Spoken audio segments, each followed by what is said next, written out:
जय हिंद दोस्तों, आप सभी का स्वागत है आपके अपने YouTube channel Jha exam page पे। मैं हूं आपके साथ एकता झा। दोस्तों, आज मैं आप सभी के लिए जीके का प्रश्न लेके आई हूं, यूपी से संबंधित जीके का प्रश्न। तो देखते हैं दोस्तों कि प्रश्न क्या है। तो अगला प्रश्न है जनवरी 2016। ध्यान दीजिए, जनवरी 2016 के अनुसार उत्तर प्रदेश में मतदाताओं की संख्या कितनी थी? वो है 16 करोड़।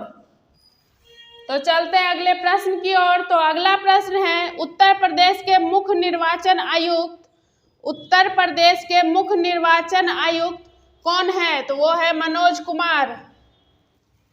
तो चलते हैं अगले प्रश्न की ओर। अगला प्रश्न है उत्तर प्रदेश के ऐसे मुख्यमंत्री, ध्यान दीजिएगा इस क्वेश्चन पे, उत्तर प्रदेश के ऐसे मुख्यमंत्री कौन है जो उत्तर प्रदेश, यहाँ मैंने शॉर्ट में लिख दिया है, उत्तर प्रदेश के अलावा किसी अन्य प्रदेश के मुख्यमंत्री भी रह चुके हैं? तो वो है ND तिवारी।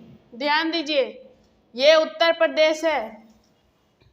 तो चलते हैं अगले प्रश्न की ओर। अगला प्रश्न है उत्तर प्रदेश राज्य का पुनर्गठन कब हुआ? उत्तर प्रदेश राज्य का पुनर्गठन कब हुआ? तो वो 1 नवंबर 1956 को, 1 नवंबर 1956। तो चलते हैं अगले प्रश्न की ओर। अगला प्रश्न है उत्तर प्रदेश का विभाजन कब हुआ? उत्तर प्रदेश का विभाजन कब हुआ? तो वो है 2000 ईस्वी में।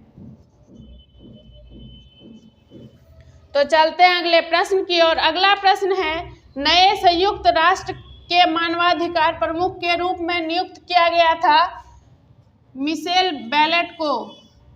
ध्यान दीजिए, मिशेल बैलेट। तो चलते हैं दोस्तों अगले प्रश्न की ओर। अगला प्रश्न है 65वें, ध्यान दीजिएगा, 65वें राष्ट्रीय फिल्म पुरस्कार में सर्वश्रेष्ठ अभिनेत्री का अवार्ड किसे मिला था? सर्वश्रेष्ठ अभिनेत्री का अवार्ड श्रीदेवी जी को मिला था। किस मूवी के लिए? तो वो है मॉम के लिए। तो चलते हैं अगले प्रश्न की ओर। तो अगला प्रश्न है चोरी चौरा की घटना कब घटित हुई थी? चोरी चौरा की घटना कब घटित हुई थी? तो वो है 1922 ईस्वी में। तो चलते हैं दोस्तों अगले प्रश्न की ओर। अगला प्रश्न है उत्तर प्रदेश का पूर्व नाम किस नाम से जाना जाता है? उत्तर प्रदेश का पूर्व नाम मतलब पहले का नाम किस नाम से जाना जाता है? तो वो है यूनाइटेड प्रोविंस। ध्यान दीजिए, यूनाइटेड प्रोविंस। तो चलते हैं दोस्तों अगले प्रश्न की ओर। अगला प्रश्न है उत्तर प्रदेश का पूर्व पश्चिम विस्तार कितना है? ध्यान दीजिए, उत्तर प्रदेश का पूर्व पश्चिम विस्तार कितना है? तो वो है 650 किलोमीटर।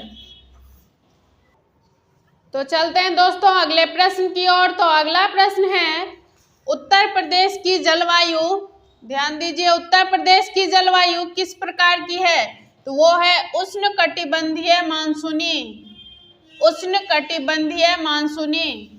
तो चलते हैं दोस्तों अगले प्रश्न की ओर। तो अगला प्रश्न है उत्तर प्रदेश किस प्राचीनतम भूभाग का हिस्सा है? उत्तर प्रदेश किस प्राचीनतम भूभाग का हिस्सा है? तो वो है गोंडवाना लैंड, गोंडवाना लैंड। तो चलते हैं दोस्तों अगले प्रश्न की ओर। अगला प्रश्न है उत्तर प्रदेश में वर्षा मुख्यतः किस मानसून से होती है? उत्तर प्रदेश में वर्षा मुख्यतः किस मानसून से होती है? तो वो है बंगाल की खाड़ी। दोस्तों, अगर आपने अभी तक इस चैनल को सब्सक्राइब नहीं किया है तो आप सब्सक्राइब कर लें और अपने दोस्तों के साथ शेयर जरूर करें। तो चलते हैं दोस्तों अगले प्रश्न की ओर। तो अगला प्रश्न है उत्तर प्रदेश में स्थित अयोध्या नगर किस नदी के किनारे बसा है? उत्तर प्रदेश में स्थित अयोध्या नगर किस नदी के किनारे बसा हुआ है? ये तो आपको भी इसका आंसर पता होगा, तो चलिए मैं ही बताती हूँ। तो वो है सरयू नदी के किनारे। तो चलते हैं दोस्तों अगले प्रश्न की ओर। तो अगला प्रश्न है उत्तर प्रदेश में बहने वाली घाघरा नदी को नेपाल में क्या कहते हैं? उत्तर प्रदेश में बहने वाली घाघरा नदी को नेपाल में क्या कहते हैं? तो नारायणी कहते हैं, उस नदी को नारायणी कहते हैं। तो चलते हैं दोस्तों अगले प्रश्न की ओर। तो अगला प्रश्न है, उत्तर प्रदेश में बहने वाली यमुना नदी, ध्यान दीजिए ये प्रश्न है, उत्तर प्रदेश में बहने वाली यमुना नदी का उद्गम स्थल कहाँ है? तो ये है यमुनोत्री हिमनद, ध्यान दीजिए यमुनोत्री हिमनद। तो चलते हैं दोस्तों अगले प्रश्न की ओर। तो अगला प्रश्न है, उत्तर प्रदेश में कौन सी नदी बीहड़ों का निर्माण करती है? तो वो है यमुना। बीहड़ों का मतलब होता है जो पहाड़ों और टूटी फूटी नदियों के बीच से बहती है, उसको कहते हैं बीहड़ों। तो चलते हैं दोस्तों अगले प्रश्न की ओर। अगला प्रश्न है, उत्तर प्रदेश में बहने वाली रामगंगा नदी, उत्तर प्रदेश में बहने वाली रामगंगा नदी कहाँ से निकलती है? तो वो है नैनीताल से। तो चलते हैं दोस्तों अगले प्रश्न की ओर। तो अगला प्रश्न है, बेतवा नदी, बेतवा नदी उत्तर प्रदेश के किस जिले में यमुना नदी से मिलती है? ध्यान दीजिए, बेतवा नदी उत्तर प्रदेश के किस जिले में यमुना नदी से मिलती है? तो वो है हमीरपुर में।